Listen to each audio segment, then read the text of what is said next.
লোকসভা নির্বাচনের যে অভিজ্ঞতা তার আদান প্রদান হয়েছে, কোথাও যদি কোনো ত্রুটি বিচ্যুতি থেকে থাকে, কোথাও প্রতিবন্ধকতা থেকে থাকে, কাজ করতে অসুবিধা হয়, সেই সমস্ত বিষয়গুলি নিয়ে চুলচেরা ব্যক্তিগতভাবে এক একজন জেলা ওয়াইজ, মন্ডল ওয়াইজ, বিধায়ক থেকে শুরু করে মন্ত্রী থেকে শুরু করে প্রত্যেকে তাদের মতামত দিয়েছেন এবং সেইগুলিকে নিয়ে আগামী দিনের পলিসি নির্ধারণ করা হবে। এবং এই নির্বাচনে এই ফলাফলের পেছনে পৃষ্ঠা প্রমুখদের একটা গুরুত্বপূর্ণ ভূমিকা রয়েছে, তাদেরকেও অসংখ্য ধন্যবাদ এবং অভিনন্দন জ্ঞাপন করা হয়েছে।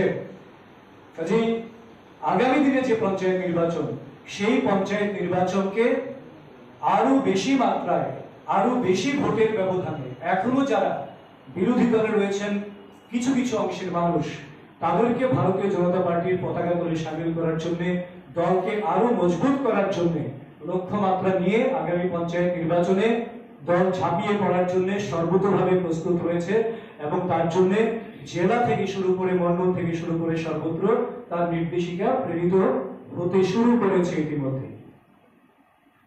তৃতীয় যে বিষয়টি রয়েছে, আমাদের কেন্দ্রীয় কমিটির নির্ধারিত আগামী দিনের কিছু কার্যক্রম। কারণ আপনারা সবাই অবগত আছেন, আগামী 23শে জুন আমাদের ভারতীয় জনতা পার্টির প্রতিষ্ঠাতা শ্যামা প্রসাদ মুখার্জি ওনার বলিদান দিবস, 6 জুলাই ওনার জন্মদিবস। তো এইটাকে কেন্দ্র করে আমরা একটা পক্ষ হিসেবে উদযাপন করি ভারতীয় জনতা পার্টি কেন্দ্রীয় নেতৃত্বের নির্দেশে। তো আমাদের আসলে এই পক্ষটাকে সামনে রেখে আমাদের কেন্দ্রীয় নির্দেশ অনুসারে কার্যক্রম শুরু হয়ে যায় 21 জুন থেকে। 21 জুন আন্তর্জাতিক যোগা দিবস, যে যোগা দিবস আন্তর্জাতিকভাবে গৃহীত হওয়ার পেছনে দেশের যশস্বী প্রধানমন্ত্রী নরেন্দ্র মোদীজির উদ্যোগ রয়েছে, যেটা ওনার কারণেই সফল হয়েছে। তো সেই যোগা দিবস 21 জুন উদযাপিত হবে। একদিকে সরকারি অনুষ্ঠান যেমন হবে, দলীয় স্তরে আমাদের প্রদেশ এবং মন্ডল স্তর পর্যন্ত বিভিন্ন ধরনের আয়োজন সেখানে রয়েছে। দ্বিতীয় বিষয়, 23শে জুন থেকে 6 জুলাই পর্যন্ত শ্যামা প্রসাদ মুখার্জির এই বলিদান দিবস থেকে জন্মদিন পর্যন্ত এইটাকে কেন্দ্র করে উনার স্মরণে একটা বিশেষ অভিযান সূচিত হতে চলেছে। এবং এর মাঝখানে আপনারা অবগত রয়েছেন 25শে জুন আমাদের ভারতবর্ষের ইতিহাসের কলঙ্কিত একটা দিন, জাতীয় কারা দিবস, জরুরি অবস্থা জারি হয়েছিল যেদিন। কাজে এই দিনটাকে উদযাপন করার জন্য বিশেষভাবে আলোচনা হয়েছে, তার কর্মপন্থা নির্ধারিত হয়েছে। দীর্ঘদিন আমাদের মন কি বাত অনুষ্ঠান নির্বাচনের জন্য, বিধিনিষেধের জন্য বন্ধ ছিল। কাজে সেই মন কি বাত আবার জুন মাসের 30 তারিখ থেকে মাননীয় যশস্বী প্রধানমন্ত্রী নরেন্দ্র মোদীজি শুরু করতে চলেছেন। তাকেও আবার নতুন ভাবে একেবারে বুথ স্তর পর্যন্ত কি করে সার্বিক সাফল্য মণ্ডিত করা যায় সেই বিষয়েও বিস্তারিত আলোচনা হয়েছে। এবং এই 23 জুন থেকে 6 জুলাই পর্যন্ত এই সময়ে আমাদের মোদীজি যেটা বরাবর চান যে পরিবেশ সুরক্ষিত থাকুক, সেইটাকে কেন্দ্র করে এক পেড় মা কে নাম এই একটা কার্যক্রম গৃহীত হয়েছে। অর্থাৎ একটি করে গাছ লাগানো, একটি করে গাছ, এটা বাড়ি ঘরেও হতে পারে, মন্ডল ওয়াইজ, বুথ ওয়াইজ সমস্ত জায়গায় বৃক্ষরোপণের জন্য একটা বিশেষ অভিযান কর্মসূচি এখানে নেওয়া হয়েছে। এবং সেই সঙ্গে আমাদের একটা নতুন কার্যক্রম এখানে আমরা নিতে চলেছি, সেটা হচ্ছে মতদাতা অভিনন্দন যাত্রা। যারা তৃতীয়বারের জন্য দেশে যশস্বী প্রধানমন্ত্রী নরেন্দ্র মোদীজির নেতৃত্বে ভারতীয় জনতা পার্টির সরকার, এনডিএ সরকার প্রতিষ্ঠা করেছেন, তাদেরকে ধন্যবাদ জানিয়ে, তাদের প্রতি কৃতজ্ঞতা জানিয়ে জনসংযোগের একটা নতুন কর্মসূচি গৃহীত হতে চলেছে। এবং সেই সঙ্গে আগামী জুন মাসের শেষ থেকে জুলাইয়ের মাঝামাঝি কোনো একটা সময় আমাদের এখানে স্টেট এক্সিকিউটিভ বা কার্যকারিণী যেটা, সেটা এক্সটেন্ডেড ওয়ে একটু বৃহৎ পরিসরে কার্যকারিণী বৈঠক সম্পন্ন হবে, যেখানে কেন্দ্রীয় শীর্ষ নেতৃত্বের কেউ না কেউ উপস্থিত থাকবেন। এই ধরনের কার্যসূচিগুলি আগামী দিনে আস্তে আস্তে আসতে চলেছে। যত কার্যসূচি আসবে তার জন্য আগাম আরো যদি বিস্তৃত কিছু বলার থাকে আপনাদেরকে আমরা শেয়ার করব। আমরা সামগ্রিকভাবে 21 জুন থেকে 6 জুলাই অবধি মোটামুটি ভাবে কার্যক্রম আপনাদের সামনে রাখলাম, এর বাইরে কিছু বিশেষ কার্যক্রম সামনে রাখলাম। তো এই ছিল মোটামুটি দুদিনের যে আলোচনা, মাননীয় মুখ্যমন্ত্রী, মাননীয় প্রদেশ সভাপতি এবং মাননীয় আমাদের সংগঠন মহামন্ত্রীর নেতৃত্বে যা হয়েছে তার একটা প্রাথমিক আলোচনা আপনাদের সামনে রাখলাম রাজ্যবাসীর এবং সমস্ত কার্যকর্তাদের সামগ্রিক অবগতির জন্য। আপনাদের যদি কোনো প্রশ্ন থাকে।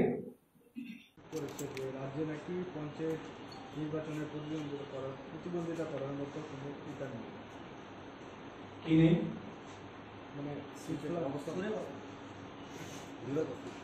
এখনো নির্বাচনের দিনক্ষণ স্থির হয়নি, লোকসভা নির্বাচন মাত্র গেল, এখনো রাজ্যে সম্পূর্ণ মাত্রায় শুধুমাত্র লোকসভা নির্বাচনকেই আমরা এখনো বিভিন্ন জায়গায় তার বিজয় মিছিল আমরা করছি।